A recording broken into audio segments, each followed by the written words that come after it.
Good afternoon and welcome with IHA's Webinar Wednesday Lunch and Learn. Today's webinar will be presented by Larry Stopa, President of ePower Marketing, integrating your traditional and online marketing for better results. Larry, it gives me pleasure to announce Larry. Thank you, Jenny, and thank you all who are attending this webinar. We're going to cover how traditional marketing tools work with many new online marketing channels. And of course, online, the internet has really changed the behavior of consumers, and how do you need to adjust your marketing programs to meet that changing behavior. So first, let me give you a little blurb on ePower Marketing. We're 17 years old. We started about 2 months before Google launched, and we are a full-service online marketing agency, and so we do search engine optimization, online advertising, which is very multifaceted today, pay-per-click advertising, remarketing or retargeting, banner display ads, social advertising is becoming very important. We do social media marketing and analytics to measure the results, and more so to get the data so that we can improve results. And with that, then we do conversion rate optimization. We pride ourselves in having long-term client relations. We've been with IHA since 2000. So we're going to talk about Acme Storage. They're a fictional manufacturer of plastic storage containers for household use. The company has had sluggish growth in the past decade, and now new owners have taken over and want to build the brand and sales. So first, the new owners considered how the old owners were making their sales. The old owners were spending considerable budget on ads in women's magazines. However, this created limited awareness and interest.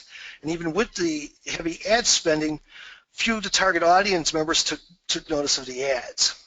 Really, the sale was made at the store shelf. And though Acme's products had good retail distribution, they were lost on the shelves with competing brands. So the new owners knew they had to take a fresh approach to marketing and selling their containers. But first, they had to consider how consumers buy today. So Acme decided to do a persona of who their typical buyer is. And they looked at it and they see it as a working mom. She has a full-time job. She's married with 2 children. She needs durable containers in many shapes, sizes for herself, for her husband, her kids, her home. She looks for good deals, but she really wants products that last. And she values product reviews from her peers. So the new Acme owners realize that today's consumer uses many media channels by many different means. So consider how, I don't know how maybe you might spend your evenings, but many people today, you now have cable and satellite TV. There's hundreds of choices. This is so far beyond when you had 3 networks broadcasting. And then you have DVRs that change the way TV programming is consumed. And of course, the internet changed behavior. And what really was a huge change because of the internet is that now the consumer controls the buying process. Before it was the marketers and advertisers would push out their messages, and this would create demand, and the consumer would buy. Well, you still need to get your message out there, and you are creating demand, but ultimately the consumer is going to control the buying process because there's such easy access to vast amounts of products and information, and also this access to reviews by other consumers. So the challenge was, how can Acme use and integrate both online and offline marketing to make sure that they're in front of the eyes of these multi-channel, multi-platform consumers? Well, think of how we live today. It's really in a world of immediacy. In business, I'm sure you've noticed how the pace has really picked up. I mean, we have instant messaging, texting. We get constant updates. We know what's going on with our family, what's in business, what's going on in news in the country and around the world. And so we have grown accustomed to instantaneous responses. Even when we buy, we go online and we see something we want, we put down that credit card and go through the shopping cart, and boom, it's ours, and all we have to do is wait for that delivery. And also, you're able to give real fast brand feedback as well as customer service, and a lot of this goes through social media. So with all this going on, consumers are really able to do research to brands. They're not having to rely on the marketers targeting them. They're able to control the process. And so today's consumers are much more informed than past consumers. And consumers also expect to be able to find all the information they need to purchase. And the result of all this technological change and media changes is that you have this new breed of shopper who behaves in new, unique ways. So say they're watching TV at home, well, they're also using their devices, their smartphones, their computers, and say they see a TV commercial. Well, when they email their friends, hey, have you heard about this product? Have you used it? Maybe they'll check online, see what others say about this product. They'll go to the advertiser's website and their Facebook page. And you really do need to have that because consumers do expect you to have both those items online. But I imagine if you've been on the internet a bit and done research, you find yourself going down rabbit holes where you start looking into something very different than what you started looking at. And so, these consumers can easily become distracted from the message that you want to impart to them. So you really have to move fast with getting them information that they want, make it easy for them to get, and you're going to need to be visible in as many places where your buyers are. So the sales funnel really hasn't changed over the years, but we're going to go through this stages of the funnel and talk about how to use different both offline and online marketing tools to shepherd that consumer through the various stages of the funnel. Well, the new Acme owners started with new branding. They've got a fresh new logo, colorful, eye-catching packaging, and also compatible product labels. And they also built a content-rich website. And you really do want a content-rich website because you want to provide all the information a consumer may want. Now you're saying, oh, people don't like to read or they don't read. Well, for the most part, that's true. But there's also, think of how you research certain purchases. Sometimes you want as much information as possible. And the way it is with a website, if you set it up right, you should be able to give a top-line summary of what you offer and why people should be interested in it.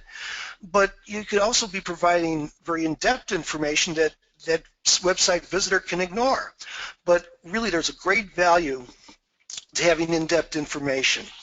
Let me tell you a real story. I went to buy a microwave at a name brand box retailer, big box retailer, and this retailer had its microwaves all still in the packing boxes. There were none taken out and put on shelves for display. And so I had a requirement that the inside had to be at least 9 inches high so I could put my coffee mug in there that I take in the car and be able to heat it up. And so the boxes had the external dimensions but not the interior dimensions. And so right at the store, I get my smartphone out, the salesman with the store gets his smartphone out, and we start hitting these websites of these brands and looking at these particular models, looking for the interior specs for this microwave. Well, one did have it. A lot of them, most of them did not have these interior specs. But we found one that had it, and that microwave did have enough interior height, and also the footprint was a good size for what I needed. So this was the microwave that I bought. And so you've got to keep that in mind, that if you starve your potential buyers of information that they want, you may end up losing a sale to your competitors. Well, let's start with the awareness stage. And the consumer here is just becoming familiar with your brands and its products. Oftentimes, the consumer may not even recognize that they have a need for a brand's products until they become aware of those products. This is, this is that way of creating demand here. The awareness stage is the opportunity for brands to spark interest and make consumers aware of a need that brands fulfill. So you want to educate your prospects, not necessarily about your specific products, but about how these types of products can enhance someone's life, in whatever way. But here you should be talking to them how they could be used and such. So here when you're building awareness for a brand, you really need to be in more than one place, and your market is in more than one place. So your marketing efforts should be in as many places as where your buyers are, at least what is practical. So you need to put out a wide net, and as you get out there, you can continue to refine that net as you move the consumer through the following stages of the sales funnel. So Acme continued to use traditional media. What they did is they created new magazine ads, and they really established their new brand look.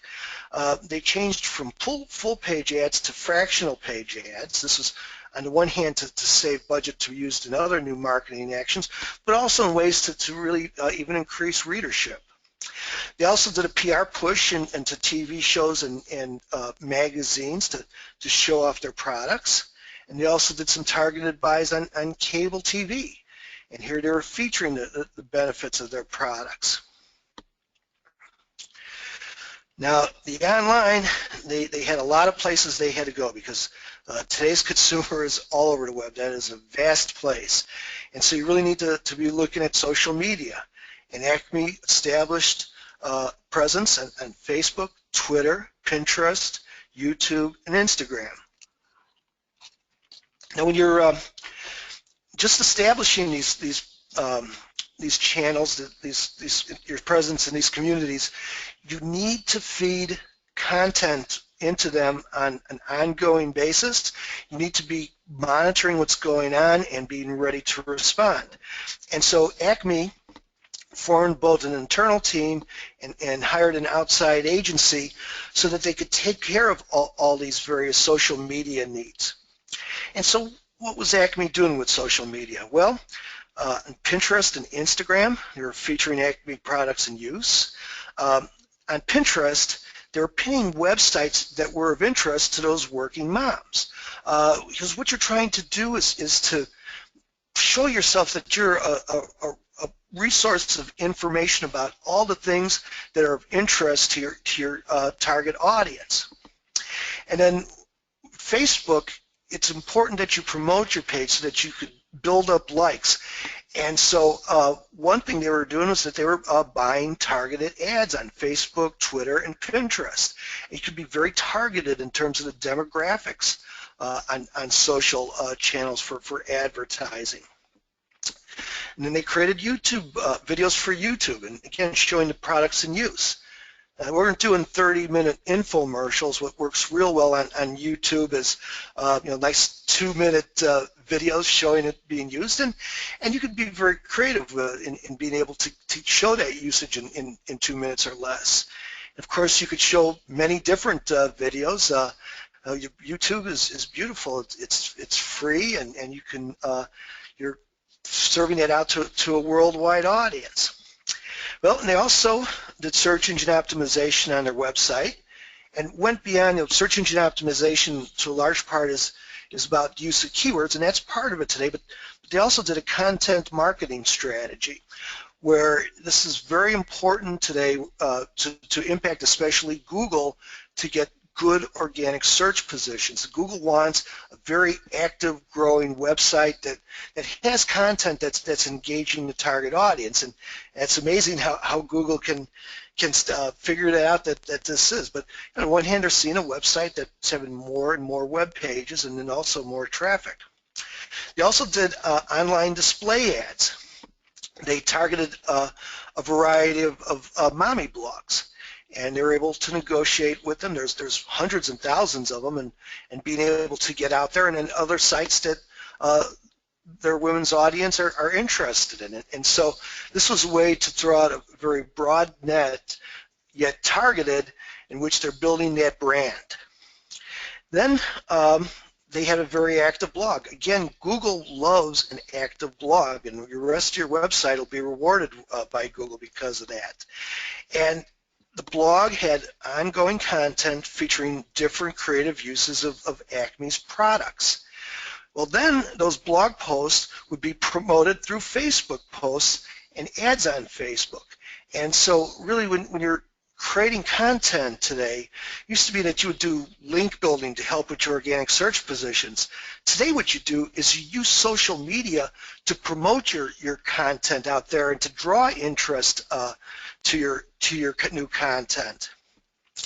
They also did blogger and influencer outreach, sending products to a lot of these mommy blogs have a lot of influence, a lot of readership, and so offering products for them to try and review.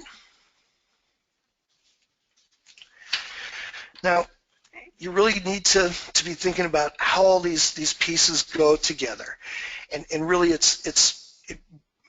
the big part of it is that you want to have a seamless message, common branding and design across all your marketing efforts. So, whenever someone would see that Acme branding, they knew that they connected with Acme, especially as they continue to build that brand campaign. But then they also used all the various marketing tools, both online and offline, to be able to cross-promote to the other channels.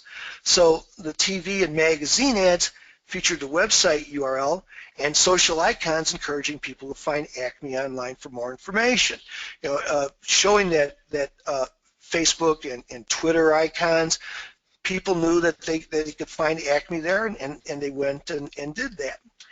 And then also with the TV commercials, they would demonstrate different uses of Acme's containers in the home, and then encouraging them to go to the Pinterest page for more ideas on how Acme products can help organize the home.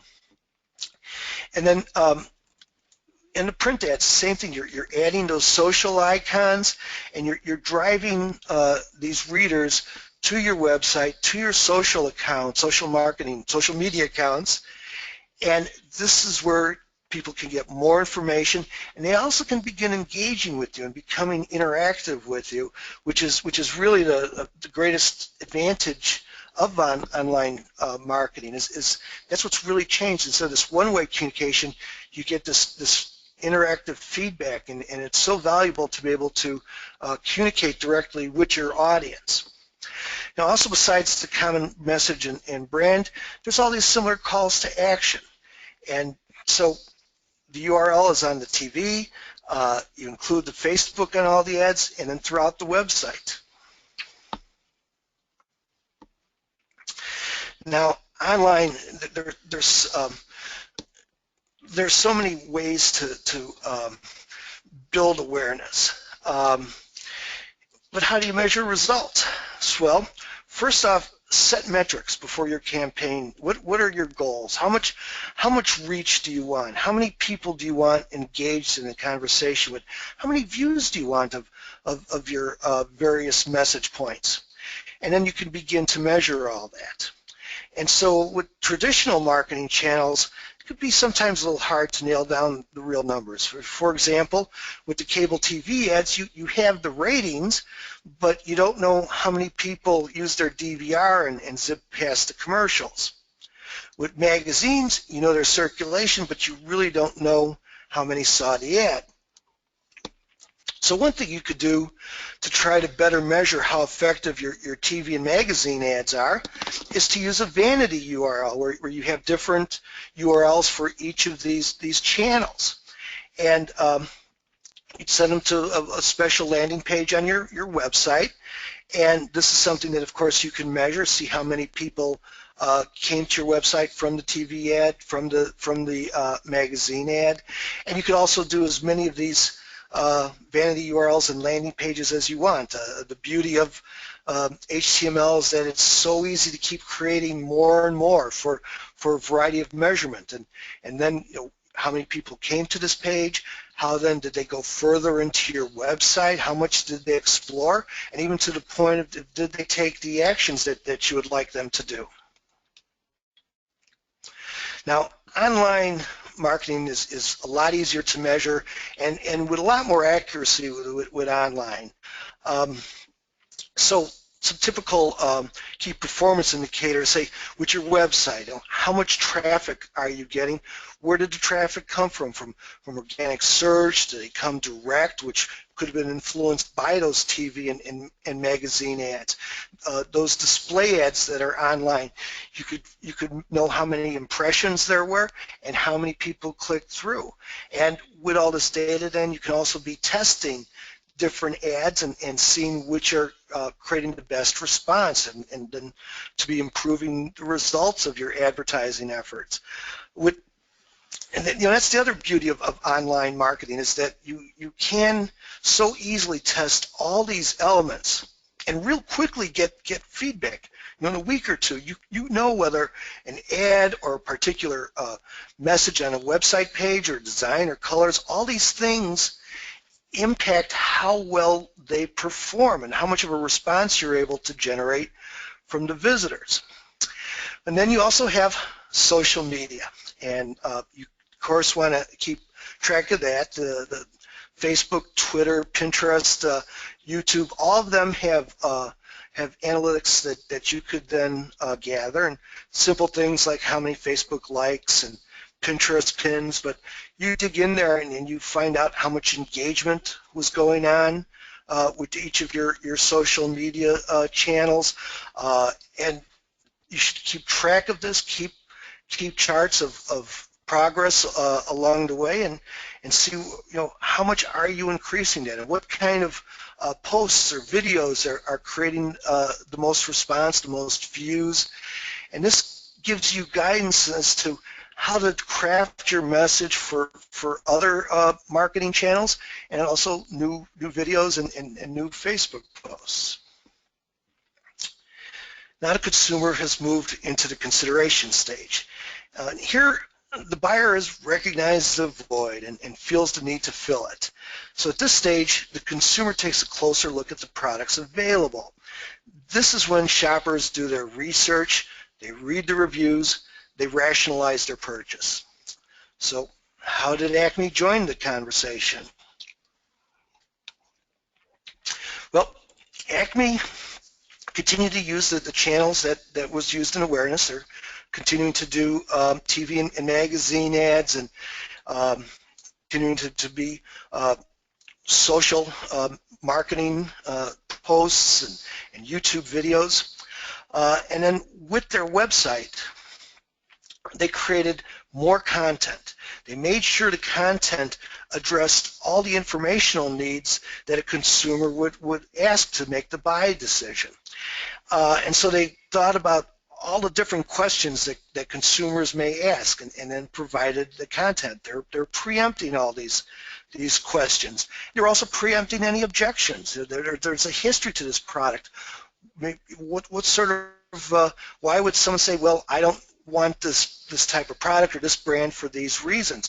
And so you can develop content that's already speaking to these concerns that the consumer has, and immediately neutralize them. And then besides the website, you need to engage with consumers across the web on all your social sites, and you have to keep an eye on what's going on rating and review sites. And when people are responding, you have to be available to respond to any mentions of your name. And so you have to know where your brand is being talked about and what consumers are saying about it. So there's a variety of tools, quite a number. There's a couple, 3 dozen at least, of tools that you can use that to monitor what's going on with the buzz on your brand, your products, your company on the web. Many of them are free or cheap, things like Hootsuite or Twas Up or Who's Talking or Google Alerts, or you may want a more comprehensive solution, say like Radian 6.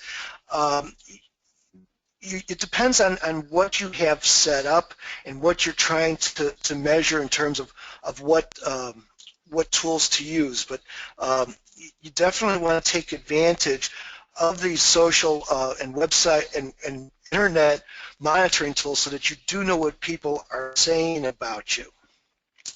And so if you do find some negative reviews out there and say that happened before there was the rebranding effort, well, Acme can now change those negatives into positives and talk about how the Acme is really changed and how they are more consumer service oriented than they were before.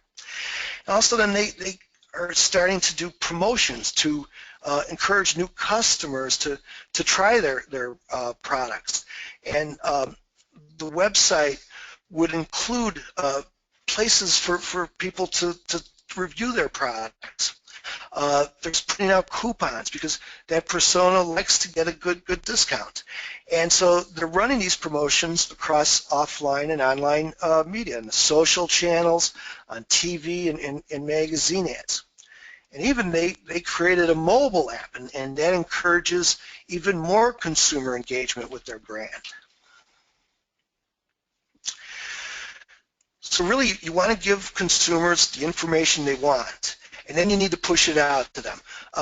It's now pull marketing, but if that content isn't out there on the web, there's nothing for the consumers to pull. So talked about having that active blog, promoting those posts through Facebook and Pinterest, YouTube videos showing products in use. Well, then on YouTube, they're also doing promotions to increase those viewerships. There's ways to do ads on YouTube, in display ads, and also to help with various searches. Also, the videos are being promoted on Facebook and Twitter, both with organic posts as well as ads.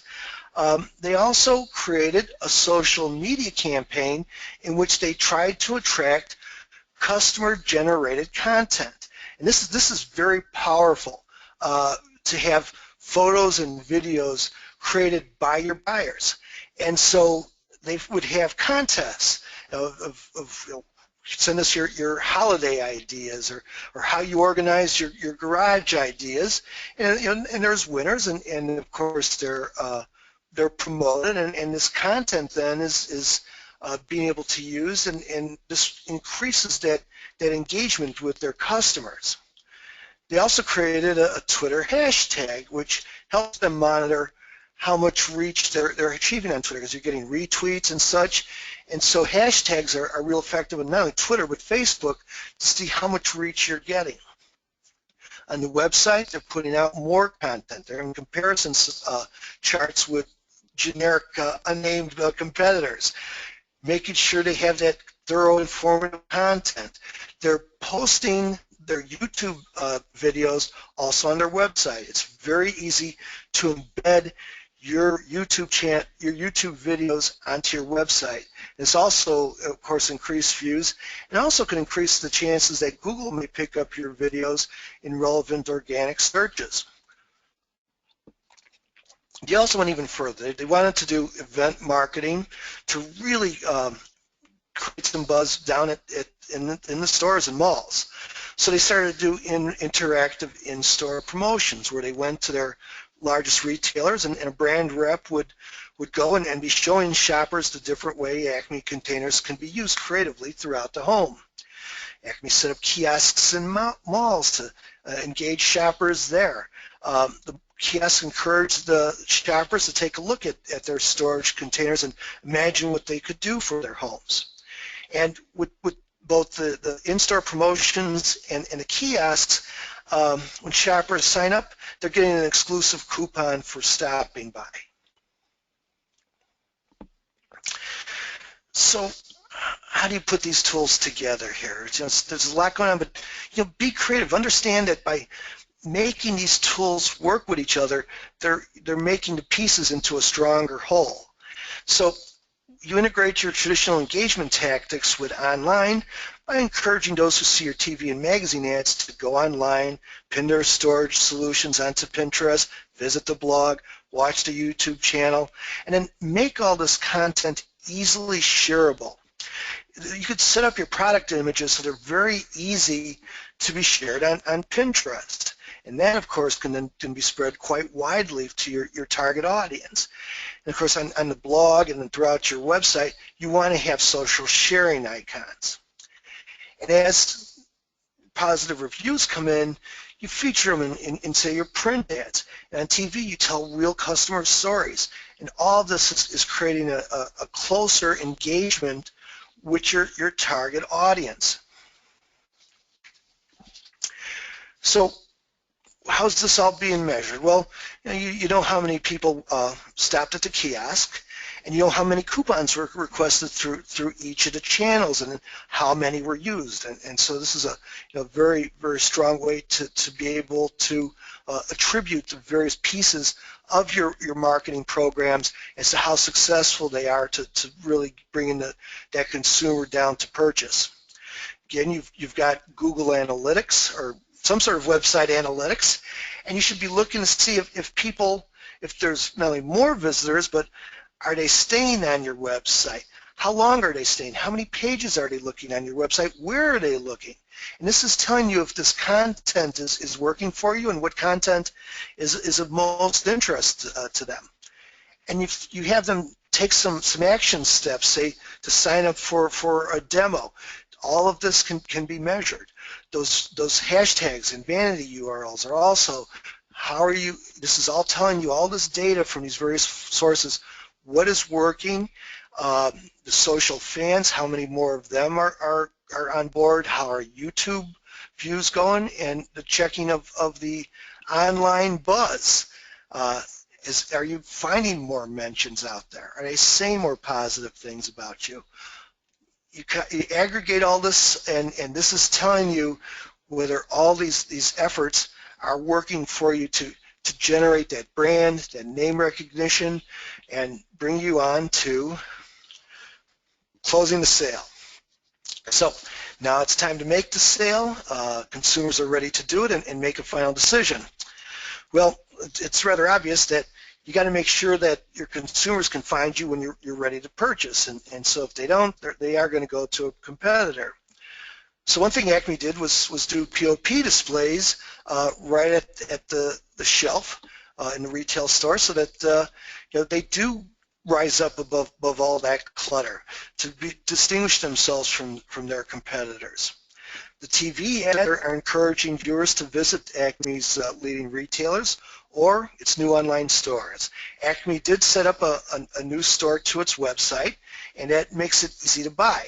And so you don't really want to compete on undercutting the price of your retailers, but what you do with your website store is you do have your complete line of products in all the sizes, colors, and you can also have some web exclusive products, and this can make a very exciting community for your buyers. They could find out different ways to mix and match your products. There's apps that could be set up to do that rather easily. And so then you're also passing out coupons and promo codes to encourage buyers, and again to be measuring where you're getting that success.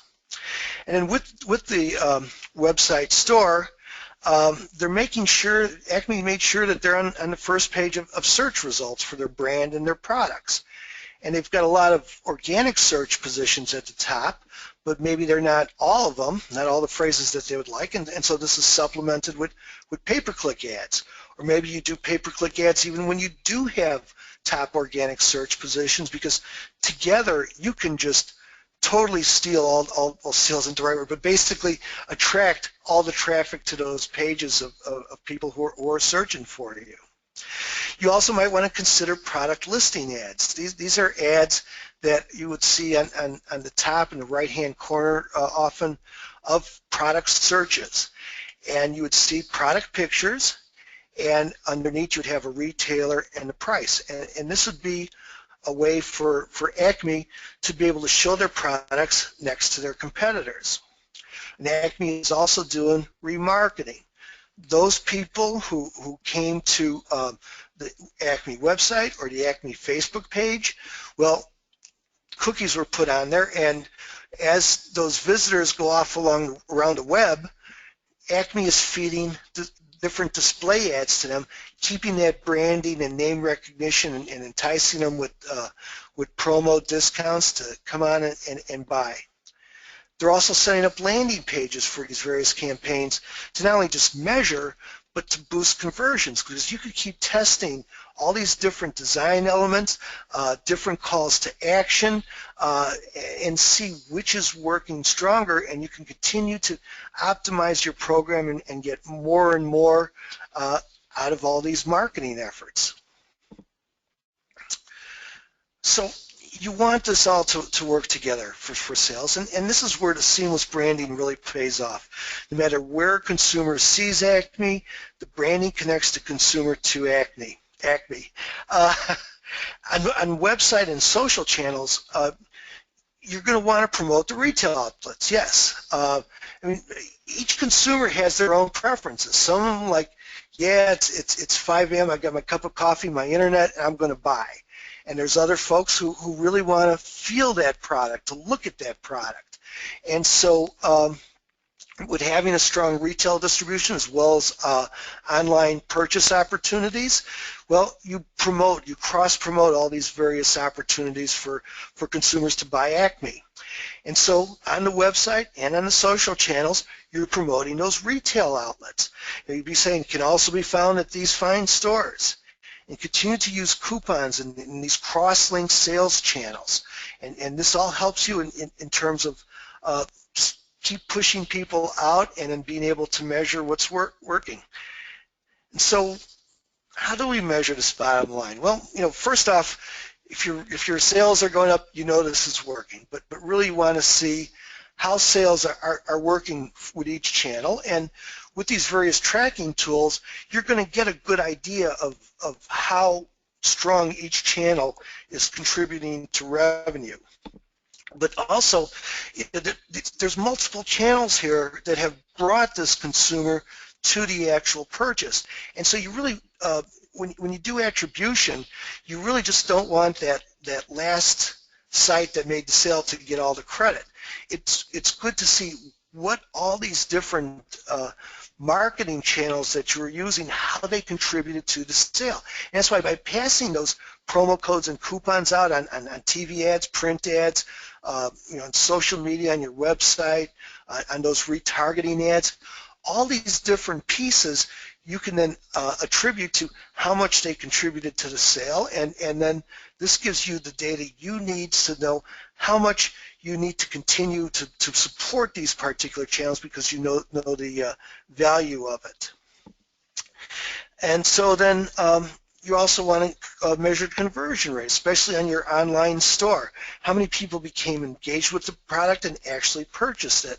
Well, what you can do is set up a funnel in your analytics of how people are navigating your website to the sale and see where people dropped out if they didn't purchase. You could then do analysis of those steps and make some changes to those web pages where people are dropping so they don't drop and they continue on to the purchase. Now, what really has changed with online is that you could really turn your customers into strong salespeople for you.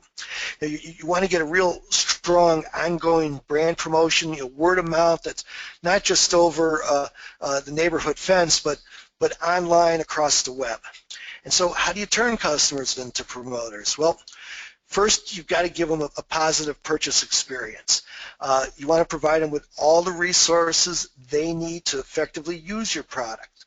Then you want to follow up with them, see if they have any questions. At some point, you capture their email address. Certainly you would with the website, but you could also capture their email address back in the kiosks and in any place where you might be able to have a sign up for a coupon or a promotion. Capturing things as, when you're doing these content or these buyer-generated content on your social channel. And so then you can send email to them on a periodic basis, asking them how they like the products, encouraging them to review your products online. And if someone does respond, and someone emails you, you've got to be ready to respond promptly. And so you want to confirm to them, with these emails that they made a good choice by selecting your products. And if they're satisfied, they're going to pass that satisfaction on in the form of product endorsements, positive reviews, and personal recommendations. So how do you do it? Well, you asked them. You want to create this online community for your product lovers, both social media and your website. And you want to encourage them to write online reviews. When someone buys a product at your online store, in a week or two, you send them an email asking them to review that product, and you can do it right on your website. You've provided that review right on those product pages. Now, I buy online, and sometimes I get that request for review as soon as I bought it. Well, I don't have it yet. I don't know what it can do. And so you really want to do it a little after the fact to give some time for them to receive the product and to be able to use it. And reward them with coupons. This is, remember, your audience loves a discount, and you don't have to make a big discount, and this is going to increase repeat purchases. And other ways to increase repeat customers is have loyalty programs or refer a friend programs. But all these promotions, be thinking about encouraging your new customers to share their experiences in a variety of ways. And again, be sending out emails, but not too often here. Other ways to be inviting some product reviews for you on the product packaging. So you could have a QR code that sends them to the page where they can make a product review, or put a link on that package, or both of them, so that if someone does have that positive experience, they do know where they could go and make an online review of the product. You may also have some contests, sweepstakes, giveaways to encourage more reviews. And then if at some point you get some negative feedback, and unfortunately, no matter how good you're doing, you're going to get that, be ready to address it. Don't just ignore it. And do remember that the customer is always right, even when they're wrong, and so do your best to make them happy. Really, it's if you're doing all this, you're providing a good product, providing good customer service, giving the buyer a great experience, you're going to get positive reviews. And with that, pick out some of those great reviews and feature them on your website. So here's the sales funnel, and you see there's so many different marketing tools that you can use. And the more you get them to interact, to cross-promote, cross-link, the more effective all of this is going to be.